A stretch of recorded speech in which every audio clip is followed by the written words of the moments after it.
This is the Louie T Network.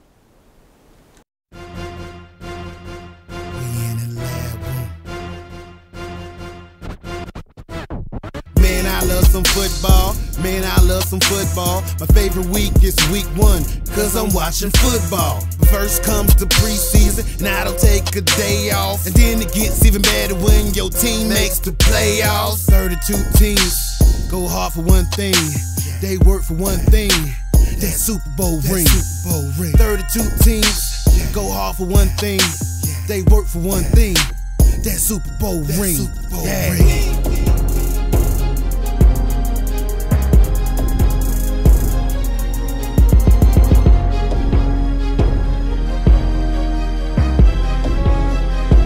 We in the lab room.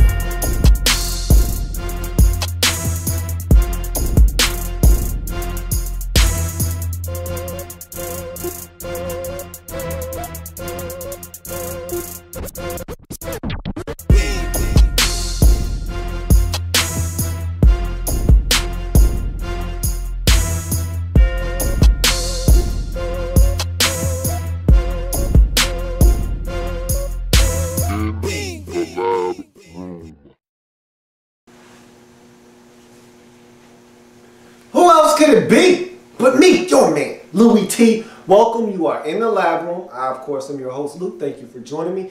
Week number 4 in the National Football League. Oakland Raiders, the Oakland Raiders, out in London taking on the Miami Dolphins. And this is a game that I deemed the money game of the week. Money, money, yeah, yeah. Money, money. Yeah, yeah. Let's get it! The money game of the week. All the way out in London.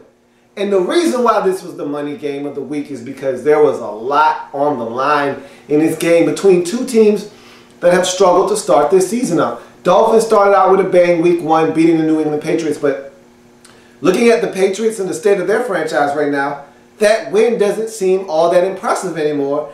And since then, they've struggled mightily, losing 2 consecutive games, struggling in both of those contests, not looking like a very formidable football team. Meanwhile, the Oakland Raiders have started off this season 0-3, to no one's surprise. But it's the way they've looked in those games that have people baffled. Week 1, you put up a very competitive effort, even though the score indicates that that game was close. It really wasn't. If you watch the game, they were dominated in that football game. The Jets allowed them to hang around. In that football game, nonetheless, it looks close, smells close, feels close, but it really wasn't that close. But then you go on to week 2. You go home for your home opener against the Texans, a game that you feel like, hey, this is a very winnable game. You get dominated in every facet of the game and get blown out in your home opener. Then you go on the road week 3 against the Patriots. Again, not a really good football team. The Patriots aren't playing that great of football right now. And you almost eke out a victory, but you don't score any points. You score 9 points, no touchdowns. You lose that football game. So now you're thinking to yourself, okay, at least we put up a heck of a fight on the road. Now we can go to London, neutral site. Dolphins are struggling. They're having an identity crisis. They're pointing fingers at each other. Maybe we can sneak in, get a W, sneak out, come back across the water, and feel good about ourselves. The loser of this game, I felt, easily could have a new head coach. Because remember, when you go to London, you automatically get a bye week the week thereafter when you play in London. There are 3 games a part of that London series this year. So each team playing in that game will have a bye week the next week. So if you're going to fire your head coach, there's no better time to do so than during the bye week. So I felt like this could easily be a situation where if the Dolphins lose this game, they were already finger pointing. Is Tannehill the problem? Is defensive coordinator Kevin Coyle the problem? Is the defense the problem? If you're having that many questions, then the head coach has to be partial to blame as well. So he could easily be fired. Joe Philbin came into this season already on thin ice. So if you lose to a winless Oakland Raiders team that has not shown the ability to be able to beat anybody early in this season, what does that say about you as a head coach and your football team? He could have easily been fired if they lost this game.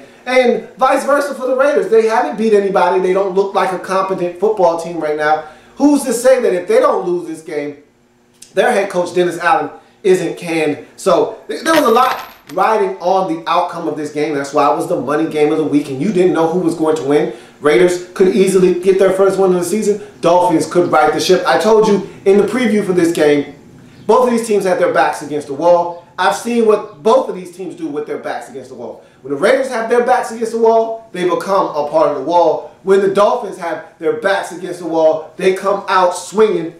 And that's what they did in this game now. The Raiders came out early in this game, got on the scoreboard. Derek Carr started out sharp, took his team down the field. Phins tight end, Lionheart in the end zone. It is 7-0. Raiders early in this game. Raiders didn't do much thereafter, however. And the Dolphins basically woke up. Tannehill had a sharp first half, a couple of touchdown passes.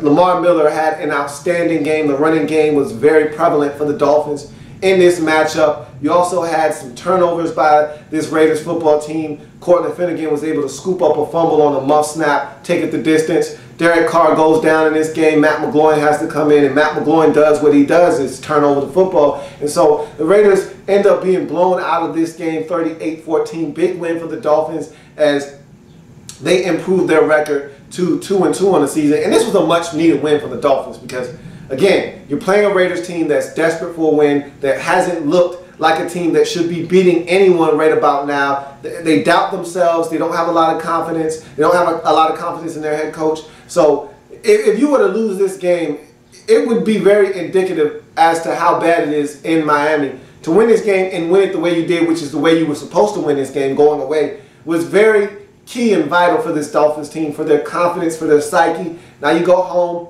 get a week to lick your wounds. Come off this bye week. You need to come back a better football team. You need to come back a sharper football team. You need to come back a more confident football team. And I think that's what this win against the Raiders will help them do, instill some confidence in this football team. And maybe quiet down. And I don't know how long that all the detractors and all of the, finger pointing will be silenced for, okay? It's going to be silenced for this bye week. And that's all that you should care about right now, is that all of the noise will quiet down for at least a week. But, hey, one more bad Tannehill outing, one more time the defense is shredded, and this team gets blown out of the game like they were against Kansas City, and all of a sudden, all of that comes right back. So if you're the Dolphins, you got to come back a better football team after the bye, but you're at 2-2 right now. And looking at the landscape of the AFC East, why not the Miami Dolphins? I mean, Patriots are struggling. They're not the same team. I've been saying this for the last 2 years. This Patriots team, Tom Brady, they're not the same group anymore. They're 2-2. The Bills, after starting 2-0, they're 2-2. The Jets are 1-3 on the season. Why not Miami? You've got to play better football because this division is there for the taking. You're now 2-2 and tied atop that division. And so, looks good right now, but you gotta build upon this win if you're the Miami Dolphins. You move on to the Oakland Raiders and their situation. After the loss, I talked about, these coaches being potentially on the hot seat. Well, Dennis Allen, he's now out as Raiders coach after this loss. And it was and I think the reason why he was fired is because there's no sign of hope in Oakland right now. There's no response from these players. You would like to see fight out of your guys week in and week out, and you don't get that from this Raiders group. You don't get the sense that these guys are responding to Dennis Allen anymore. When you lose on the road against a team that had questions about themselves and were doubting themselves, like the Miami Dolphins were coming into this game, and you get blown out 38-14, that's very indicative of how this team is and where they are mentally from a player standpoint. They're not responding to Dennis Allen. And he's not getting the most out of what little talent they do have on this roster. There are a lot of veterans on this football team. You would expect them to be able to go out and play a lot better than what they have shown early in this season through 4 games. It just doesn't seem that way. And so I think change is something that maybe was necessary. But I'm going to say this about Dennis Allen, and then we're going to move on from this topic. I don't think that Dennis Allen was put in a position to succeed in this Raiders head coaching job. Okay, he got this position with limited resources in terms of money, limited resources in terms of draft picks, and he got this position with limited talent on this roster. And his talent and his roster is still limited in terms of talent. So from that standpoint, Dennis Allen was fighting an uphill battle. He had a tall task in front of him, and it was going to be tough for any coach, I don't care who it was, to come in and change the structure of this Raiders franchise and change their losing ways. And I think what it's going to take for a new head coach to come in here and right the ship is, first and foremost, they're going to have to do a better job of drafting football players. They're going to have to find a way to get players to want to come to Oakland and play football. Right now, it's not a sexy place to play. There's no incentive in Oakland for you to want to come and be an Oakland Raider. All of the facilities are old. They don't have a stadium. There's nothing right now that says, hey, let's go to Oakland, man. We got a shot out there. There's not a lot of talent. There's not even a player that is identifiable that you can say, hey, that's the guy we're hitching the wagon to. He's the future of the franchise. He's the face of this franchise. Right now, if you were to ask anybody around the league, who's the guy in Oakland as a player, you can't name a player. There is no one there to be found. And so there's a lot of things wrong with this Raiders organization right now. And the biggest thing they have to do when they find their next head coach is that they have to find a guy with a track record. Someone who has won before in this league. Someone that can come into that locker room and immediately get the attention and respect of the players because of what they've done in this league before coming to Oakland. Someone that can say, hey, I've won in this league. You want to win? Follow me. I'll lead the way. They need that type of head coach. And I said that on, I believe it was the Thursday edition in week number 2 in the lab room when we sat down with our supply and demand segment, and Roberto Juarez asked the question, hey, if Dennis Allen were to be fired, who do you think should be the next Oakland Raiders head coach? And I basically said the same thing I'm saying now. You got to find a guy with a track record that speaks for itself. Someone that comes in and immediately commands respect within that locker room, because Dennis Allen had done nothing in this league. He was wet behind it. He was overmatched is what he was in this Oakland Raiders job and position as a head coach. He had never done it before. He didn't have a lot of resources. He came into a situation where it was dysfunctional. They cleaned a lot of that stuff up. They got a general manager, but the facts remain. They didn't have a lot of talent on this team. They still don't have a lot of talent in Oakland. And that's a big problem. So now you have Tony Sparano coming in, and I love the fact that Tony Sparano is there, a guy that's been a head coach in this league before. I think that he's going to run the football more, him being a offensive line coach. Reminds me of the Tom Cable situation in Oakland. This reminds me of that very, very much. And I think this is like Tom Cable 2.0 with Tony Sparano coming in. You're going to run the football a lot more, simplify things. And the thing I love about Tony Sparano the most is he's a guy that can get the most out of what talent he has. We saw him do this in Miami when they won the division a few years ago. He won a division with a team that was not that talented. And so I've seen Tony Sparano pull a rabbit out of his hat before, and I think he can do it again. Not saying that this Raiders team is just all of a sudden going to win 8 games, but I think he's going to maximize what they have in Oakland for the rest of this season.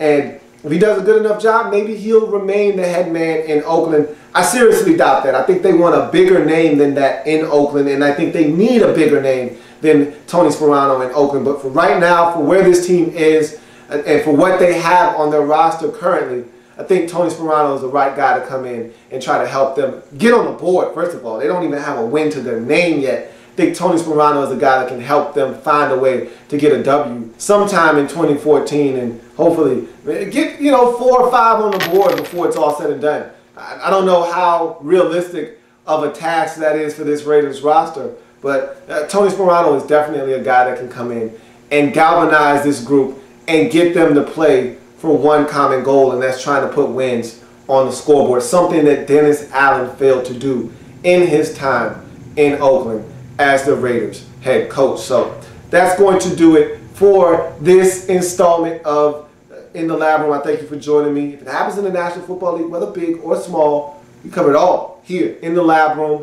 Raiders drop to 0-4 in the season. Dolphins get it done, go to 3-1, or excuse me, 2-2. And this is a situation where the Dolphins need to build off of this win. If you're the Raiders, you go back to the drawing board, new head coach, interim head coach Tony Sparano. run the football, shorten the game, see if you can't come out with a W when you start playing football games again in week number 6. So, I'll see you in a bit. I've got two more games to break down in week number 4 in the National Football League. See you in a bit.